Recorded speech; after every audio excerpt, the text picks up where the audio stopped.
Halo teman-teman, selamat datang kembali di episode ketiga dari seri Belajar Dasar Pemrograman Python.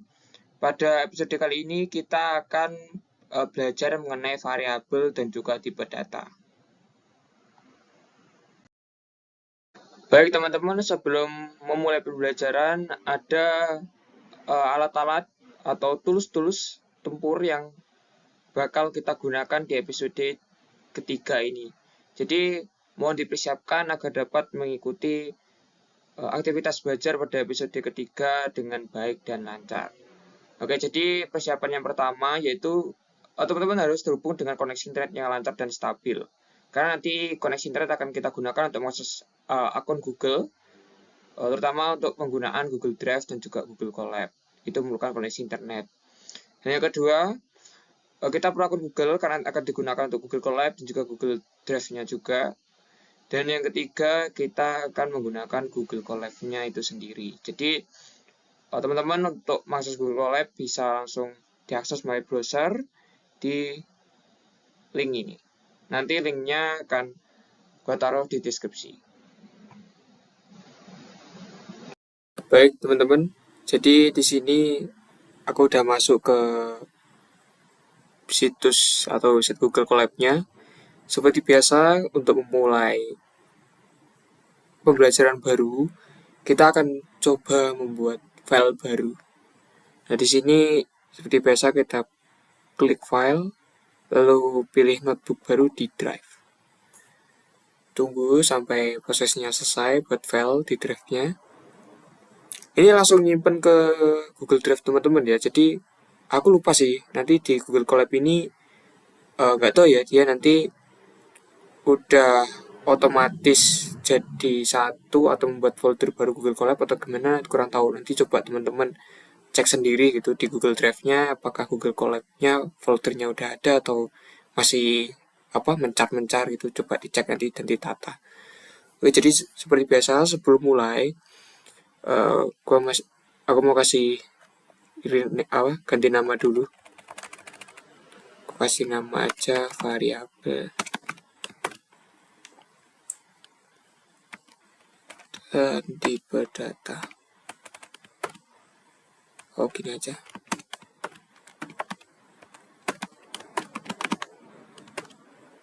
Data seri ketiga. Oke, jadi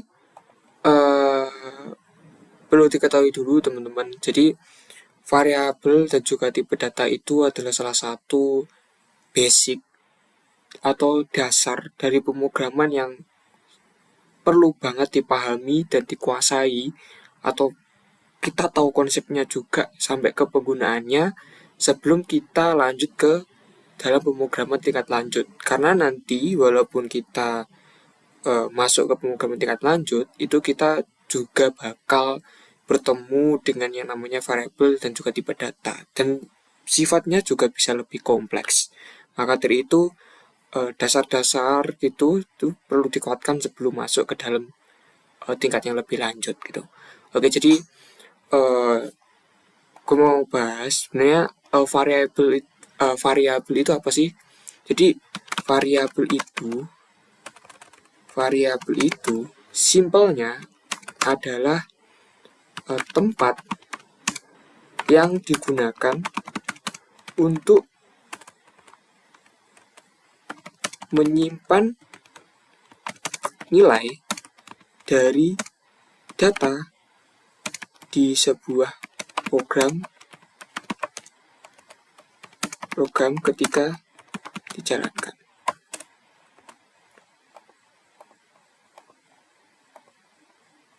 Jadi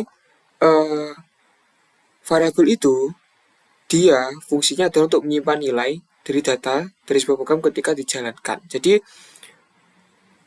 ketika teman-teman buat variabel itu bakal kesimpan di memori program ketika program itu dijalankan atau di run ya istilahnya.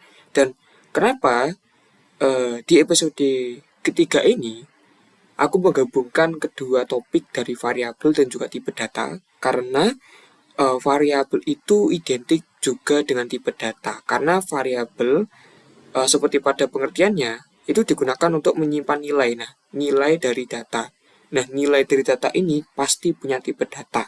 Entah itu tipe datanya integer, string, boolean, atau float dan sebagainya, itu pasti mempunyai tipe data. Oke, jadi di dalam pemrograman Python itu, teman-teman, variabel itu dibuat dengan cara mendefinisikan atau menuliskan nama variabelnya terlebih dahulu. Misalnya seperti ini. Nama variabelnya misal nama orang, koma sama dengan, jadi nama orang, nama variabelnya. Nah, jadi nama variabelnya adalah nama orang, lalu diikuti dengan sama dengan. Nah, sama dengan ini artinya mengisi variabelnya. Kalau di bahasa di pemrograman itu namanya assignment, teman-teman. Namanya adalah, di sini kita tulis, kita kasih komentar mana? Sorry. Nah, di sini tanda pagar di sini kalau dalam bahasa pemrograman itu artinya komentar, teman-teman. Jadi kalau suatu kode kalau dikomentar itu dia nggak bakal dijalankan oleh sistem. Jadi namanya mengisi variabel itu, mengisi variabel istilahnya adalah assignment ya. Itu namanya istilah dari mengisi variabel adalah assignment. Nah, setelah itu ketika kita sudah buat nama variabelnya, kita isi variabelnya. Misalnya nama orangnya adalah Bayu gitu ya. Terserah ini di siapa, teman-teman. Nah, ini teman-teman kalau bingung kenapa harus di update dua tanda kutip ini, abaikan aja teman-teman, nanti kita akan bahas di sesi tipe data. Setelah itu kita jalankan aja. Oke, akan dijalankan dulu. Masih menghubungkan. Oke, sudah berhasil menghubungkan ke Python 3. Oke, kalau udah gini berarti Google Cloud-nya udah connect ke server ya, teman-teman. Nah, di sini ketika nanti dijalankan itu enaknya kalau di Google Colab itu kita bisa ngecek di sini. Di pojok sini kan ada variabel, kita cek nih. Nah, kita bisa mengecek variabel kita itu kalau udah berhasil dibuat itu di sini. Jadi nama orang, ini kan nama variabel ini, nama orang. Ini jenisnya. str itu adalah jenis dari variabelnya. Misal dia itu menyimpan tipe data apa. Nah, sini namanya adalah string tipe datanya. Di situ bentuknya ini kayaknya panjang sih, panjang 4 karakter dari ininya. 1, 2, 3, 4. Dan ini nilainya, value-nya. Nah, perlu diketahui teman-teman, di sini penamaan variabel itu juga nggak boleh sembarangan. Di sini aku nulis underscore di sini itu ada tujuannya. Jadi yang perlu diketahui, kita coba teks. Penamaan variabel itu ada 2. Penamaan variabel itu ada 2 tipe. Yang biasanya sering aku gunakan atau para profesional gunakan itu ada 2 tipe. Yang pertama adalah snack case. Nah, snack case ini bagaimana? Jadi snack case ini konsepnya gimana nih caranya dia biar buat ini baru. Bentar, sorry teman-teman. Biar dia ke bawah.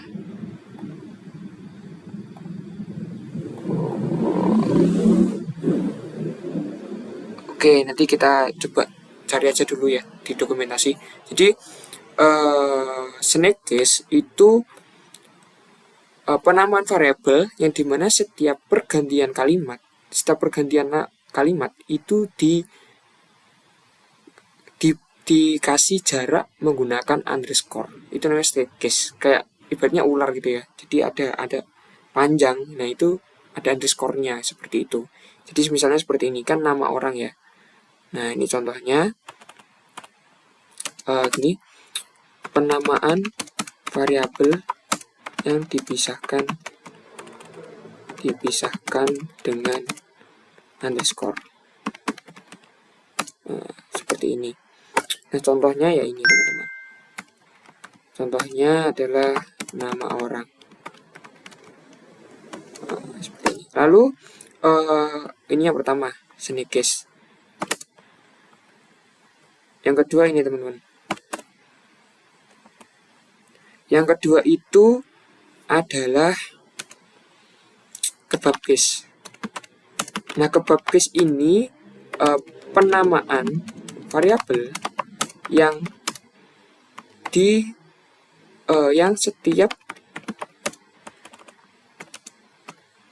pergantian kalimat atau pergantian nama ya, pergantian kalimat aja deh, pergantian kalimat itu menggunakan huruf kapital. Contohnya seperti ini teman-teman. Misal nama orang.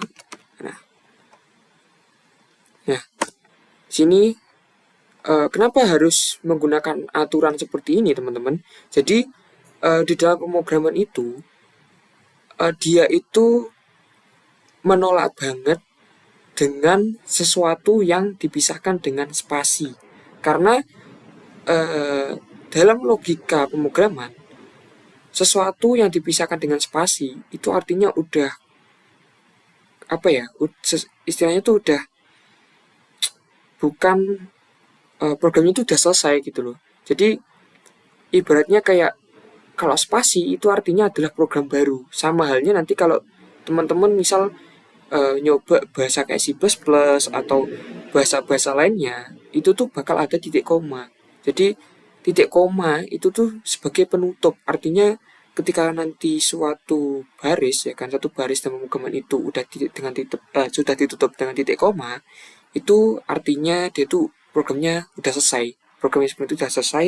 Ketika nanti bikin baris baru, itu artinya program baru. Seperti itu teman-teman. Jadi penamaan intinya usahakan dalam penamaan variabel atau penamaan apa itu menggunakan Snake atau kebabcase. Karena ingat pemrograman itu intinya anti gitulah dengan yang namanya tanda spasi gitu loh, karena nanti bakal error seperti itu teman-teman. Nah, sebenarnya untuk penamaan variabel itu banyak teman-teman, tapi menurutku yang sering digunakan adalah dua tipe ini, Snake dan juga kebabcase, itu yang umum digunakan seperti itu. Nah, lalu kita coba memunculkan memunculkan isi dari variabelnya. Itu tinggal print, kita panggil nama variabelnya. Misal apa? Nama orang. Sini langsung muncul ya sarannya. Oke, sini udah muncul Bayu. Nah, terus kenapa Bang kita harus bukan harus ya, kita kenapa harus memakai variabel? Kenapa kita nggak langsung gini aja gitu, print misal gini. Nah, kenapa kita nggak langsung gini aja, kan nanti outputnya sama gitu ya, outputnya kan sama gitu ya kan, tetap Bayu pakai tanda seperti ini. Nah, aku kasih contoh studi kasusnya teman-teman. Jadi ketika kita misal aku ingin menampilkan dua nama orang misalnya sama, nama orangnya sama, misal Bayu gitu ya, terus yang kedua itu juga Bayu gitu. Nah, ini kalau sekilas itu dilihat oke lah, jalan, ndak error dan sebagainya. Tapi kekurangannya teman-teman, kalau misal kita mau mengubah isi atau nilai dari datanya, itu tuh kita harus mengganti satu-satu teman-teman. Paham nggak? Jadi misal nih ya, kalau aku mau mengubah misal Bayu ini jadi Bangkit misalnya, atau ya Bangkit gitu misalnya. Nah, kita harus mengubah dua-duanya gitu loh. Seperti ini. Kita harus mengubah dua-duanya. Nah, kalau kita menggunakan variabel, kita nggak usah mengubah dua-duanya. Misal nih, di dalam nama orang ini, variabel nama orang tadi, ingin aku ganti misalnya Bangkit gitu ya.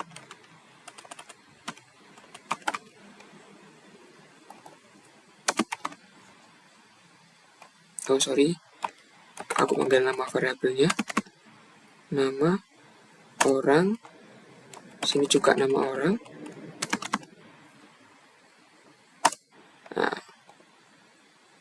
Nah, itu dia langsung berubah semuanya. Kayaknya ini perlu dihapus dulu ya, dijalankan ulang. Sorry teman-teman, harus di run all seperti ini ya. Jadi teman-teman kalau misal nanti ketika udah ngubah parameter mengubah nilainya, kalau belum berubah langsung dijalankan semuanya untuk menjalankan semua sel ini. Jadi kalau di Google Colab itu dia menjalankannya per sel. Jadi kalau nggak dijalankan semua selnya, itu perubahannya itu nggak langsung berubah ke semua selnya gitu loh. Jadi kalau misal kita mengubah nama variabelnya, isi variabelnya, itu kita langsung ubah ke nilai ketika kita ingin mengakses gitu loh. Jadi misal nih, kalau kita ingin ubah jadi Bayu gitu, kita jalankan semuanya. Nah, itu langsung berubah semuanya tanpa harus kita ngubah ini satu-satu, karena prinsip dari pemrograman itu adalah melakukan usaha sedikit mungkin tapi menghasilkan menghasilkan output yang sama gitu loh. Jadi seperti itu prinsip dari pemrograman. Nah, dengan hal ini itu juga perlu diwaspadai teman-teman, karena sifatnya dari variabel itu adalah dinamis, yang artinya kalau kita misal manggil orang nama variabelnya nama orang gitu, terus kita ubah misalnya jadi Nathan gitu ya, atau ya Nathan, itu dia langsung menumpuk nilai variabel yang sebelumnya. Jadi seperti itu teman-teman. Tapi tidak tahu sih kalau di Google Colab dia bakal numpuk apa tidak. Kita coba tes. Print, misalnya di sini nama orang. Terus coba di sini kita print ya. Kayaknya tidak berubah deh, karena tiap sel. Coba aja. Oh ya, jadi dijalankan semuanya. Nah, dia langsung berubah teman-teman. Jadi itu yang perlu diwaspadai. Jadi ketika membuat sebuah variabel itu usahakan untuk penamaan dan itu harus spesifik, karena kalau teman-teman nanti misal kayak lupa gitu ya kan, kayak variabel ini penting ya kan, digunakan untuk menampung nilai apa, terus teman-teman tiba-tiba panggil lagi nama variabelnya, itu namanya kayak kita itu ngisi ulang dengan nilai baru. Jadi nilainya tuh bakal selalu ditumpuk gitu. Jadi itu perlu diwaspadai juga teman-teman, ketika membuat sebuah variabel usahakan spesifik seperti itu. Baik teman-teman, jadi sebelumnya kita udah bahas variabel lumayan banyak. Jadi kesimpulannya variabel itu digunakan untuk menyimpan nilai dari sebuah data ketika program itu dijalankan. Dan di dalam variabel itu pasti mengandung data yang dimana itu pasti memiliki nilai. Nah, nilai yang ada dalam variabel itulah yang dinamakan dengan tipe data. Jadi tipe data itu fungsinya untuk memberi tahu komputer atau program ketika dijalankan itu tipe datanya apa gitu loh, agar bisa memberikan operasi yang sesuai ke jenis data itu tadi. Nah, untungnya dalam pemrograman Python kita tuh nggak secara eksplisit atau secara langsung menentukan tipe datanya gitu, karena kalau kita coba misalnya di C# ya, di bahasa C# gitu, di bahasa C# itu kita perlu menentukan tipe datanya. Misal seperti ini, string nama orang gitu. Jadi kita perlu menentukan tipe datanya. Misal ini string gitu ya. Kita harus menentukan tipe datanya. Variabel nama orang itu menyimpan nilai string. Kalau misal variabel nama orang ini kita isi dengan angka, itu dia langsung error. Gitu. Tapi kalau di Python, di bahasa Python,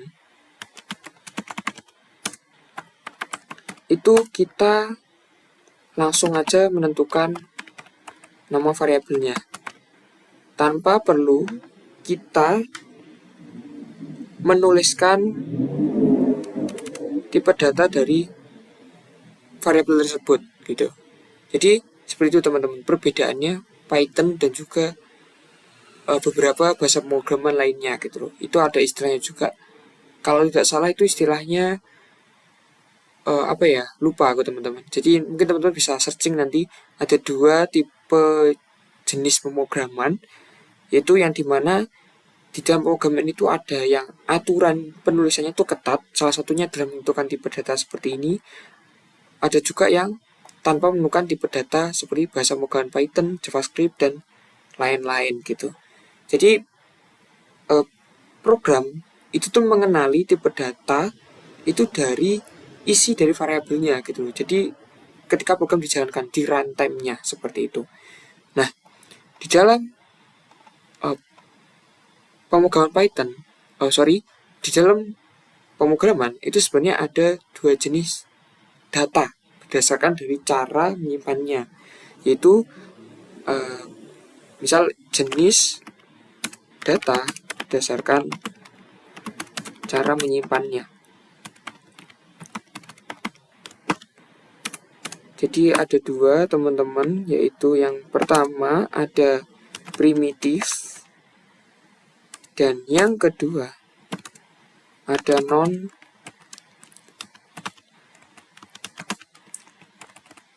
primitif. Primitif. Nah, di episode kali ini kita akan bahas yang primitif aja, karena kita akan coba berlatih dengan yang sederhana-sederhana dulu, baru kita nanti kalau sudah dapatkan beberapa dasar, kita coba bahas yang non primitif. Nah, dalam jenis data yang primitif itu dia hanya menyimpan satu nilai saja, satu nilai data, berbeda dengan non primitif. Kalau non primitif ini dia bisa menyimpan kumpulan-kumpulan dari beberapa data. Jadi banyak, kayak semacam list belanjaan, seperti itulah simpelnya. Nah, kalau primitif itu tipe data primitif itu di bahasa pemrograman Python itu ada 4 jenis yang biasanya yang sejauh ini digunakan. Itu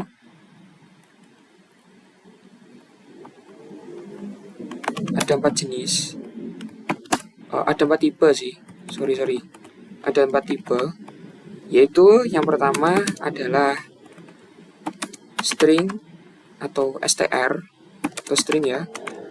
Terus integer atau integer.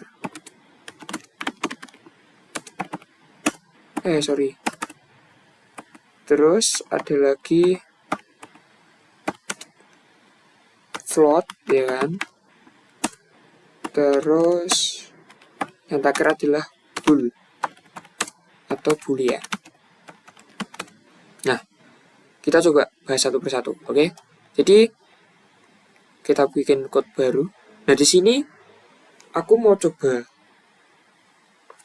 buat variabel yang digunakan untuk menyimpan nama orang, nama siswa, terus umur siswa, berat badan siswa, dan juga status udah punya KTP atau belum, misalnya seperti itu. Nah, misalnya nih, buat variabel nama siswa sama dengan nama siswanya misal Tony gitu. Nah, ini dinamakan tipe data string, teman-teman. Nah, tipe data string itu cirinya dia selalu diupdate dengan 2 tanda kutip. Nah, ini alasan kenapa tadi ketika bahas variabel aku kasih tanda kutip, karena ini digunakan untuk menyimpan tipe data string gitu loh, untuk merepresentasikan kalau ini tuh string, teman-teman. Jadi string itu diaplikasikan dengan 2 tanda kutip atau 1 tanda kutip. Itu terserah teman-teman mau pakai yang mana, karena sama aja, nanti outputnya juga sama, tapi kemungkinan bakal ada kondisi di mana kita harus menggunakan kapan 2 tanda kutip, kapan pakai 1 tanda kutip, dan seperti itulah teman-teman. Jadi kalau yang dapat 2 tanda kutip ini dia namanya string. String ini biasanya digunakan untuk menyimpan nilai-nilai teks, terus kalimat, dan lain-lain. Jadi hal yang berhubungan dengan huruf, kalimat, dan teks itu tipe datanya string. Nah, setelah itu siswa itu pasti punya itu tadi ya, umur. Itu mesti umur siswa itu misalnya. Nah, umur siswa ini kasih 17 gitu. Nah, kalau tipe datanya misal mau masukkan nilai angka, itu kita tidak usah pakai tanda kutip, karena itu merepresentasikan tipe datanya si integer atau angka, teman-teman. Seperti itu. Yang kedua adalah float. Float itu misalnya berat badan. Nah, float itu digunakan untuk menyimpan data yang sifatnya dia adalah desimal. Misalnya seperti ini, tipe data nilainya adalah 53 gitu. Koma 5. Nah, di dalam desimal itu dipisahkan dengan titik, teman-teman. Jadi bukan koma tapi titik. Kalau koma mesti di error, atau malah nggak kebaca ya. Nanti kita coba tes ya kan. Jadi itu dipisahkan dengan titik gitu. Dimanapun itu pasti dipisahkan dengan titik, apapun bahasa pemrogramannya. Yang keempat yaitu boolean. Misal status KTP. Punya KTP misalnya. Punya KTP itu false. Berarti kalau udah 17 tahun dia berarti true. Nah, ini yang perlu diperhatikan teman-teman. Jadi tipe data boolean atau bool itu tuh dia unik karena boolean itu hanya menyimpan nilai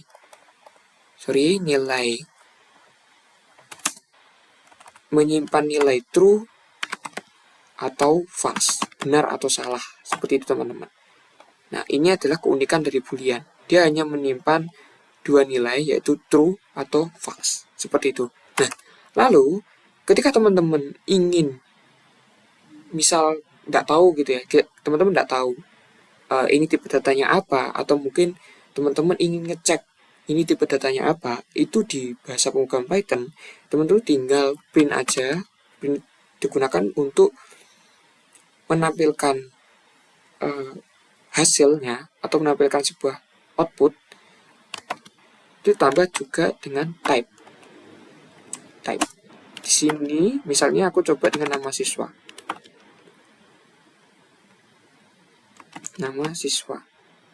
Aku coba jalankan. Nah, dia langsung muncul kelas str. Nah, str itu string, teman-teman.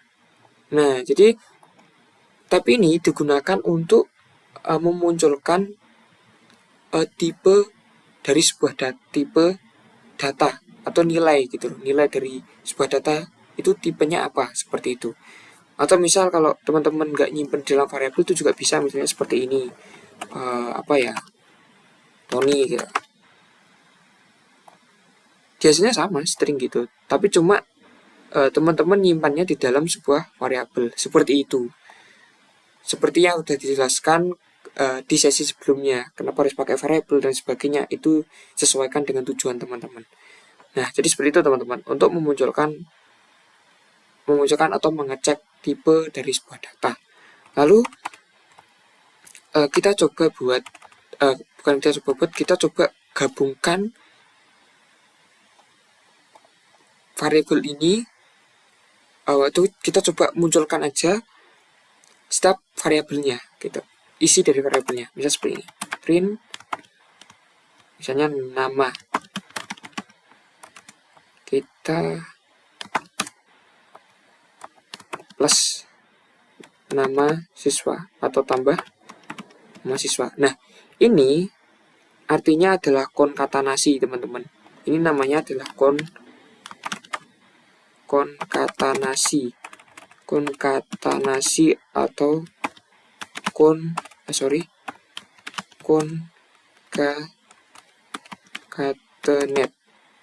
konkatenet seperti ini. Nah, apa artinya konkatenasi? Jadi konkatenasi itu menggabungkan tipe data string digabungkan menjadi satu kalimat gitu loh. Contohnya seperti ini. Ketika kita jalankan, dia langsung menjadi satu baris, yaitu nama digabungkan dengan isi dari variabelnya. Jadinya nama Tony seperti ini. Nah, bisa lagi print umur. Misalnya tadi apa? Umur siswa. Coba jalankan. Nah, kenapa bisa error seperti ini, teman-teman? Jadi sifatnya dari konkatenasi atau concatenate, yaitu dia menggabungkan dua tipe data string menjadi satu kalimat. Menjadi satu kalimat. Jadi ketika variabel atau tipe data yang lain yang bukan string itu kita gabungkan menjadi string, dia bakal memunculkan error karena tipe datanya ya tidak sesuai. Nah, ini dalam bahasa pemrograman Python itu ada sebuah fungsi yang digunakan untuk mengubah tipe data dari sebuah variabel atau nilai itu menjadi tipe data tertentu. Nah, ini namanya dengan typecasting. Nah, buat teman-teman yang bingung, itu santai, karena kita akan coba bahas secara singkat di episode kali ini, dan saya akan coba bahas di episode selanjutnya.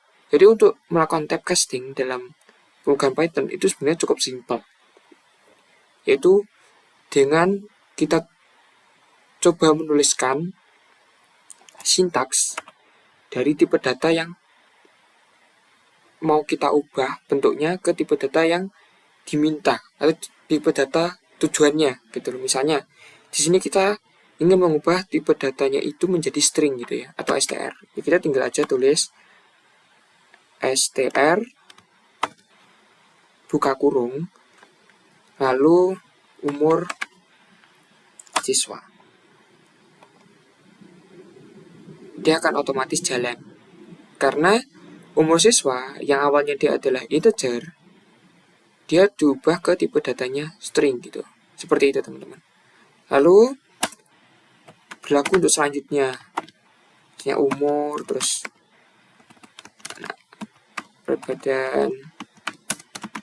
Nah, di sini spasi tidak apa, teman-teman, tidak apa-apa. Kalau di dalam tipe data string kita melakukan spasi itu tidak apa-apa, karena dalam tipe data string itu dianggap sebuah kalimat atau karakter ya, jadi nggak bakal error. Nah, seperti ini. Misalnya str berat badan. Sedangkan 53,5, ini bisa tambahkan lagi kilo misalnya. Nah, seperti ini. Kilogram. Oke. Lalu lanjut lagi. Apakah punya KTP?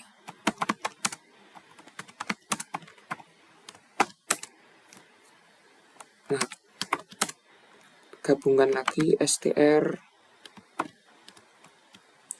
kita panggil lagi punya KTP. Oke, ini hilang. Oke, kita jalankan lagi. True. Oke, jadi kita sudah menampilkan semua isi dari variabelnya atau nilai dari variabelnya, seperti itu. Jadi teman-teman, eh, pembahasan dari sesi kali ini cukup sekian, karena kita udah lumayan banyak membahas mulai dari tipe data, terus variabel. Maka buat teman-teman bisa untuk mendalami lebih dalam lagi, teman-teman bisa ulik lagi mengenai variabel dan juga tipe data dengan mengakses salah satu sumber belajar, yaitu Wetrischool. Nah, di sini di Wetrischool ini lumayan lengkap, teman-teman. Jadi, selain teman-teman mendapatkan materi per modul ya kan, per jenis ini, teman-teman juga bisa mendapatkan sertifikat dari penyelesaian setiap setiap bahasa pemrogramannya gitu loh. Istilahnya seperti itu, dan ada tes-tes sederhana seperti ini yang dapat menguji pengetahuan teman-teman gitu loh. Menguji pengetahuan teman-teman tentang suatu konsep dan sebagainya. Jadi buat teman-teman yang kekurangan sumber belajar bisa akses W3 School. Nanti deskripsinya akan aku kasih di kolom linknya, akan aku kasih di kolom deskripsi. Oke teman-teman, terima kasih sudah menonton di episode ketiga, dan selamat datang di episode selanjutnya. Terima kasih teman-teman. See you and next time.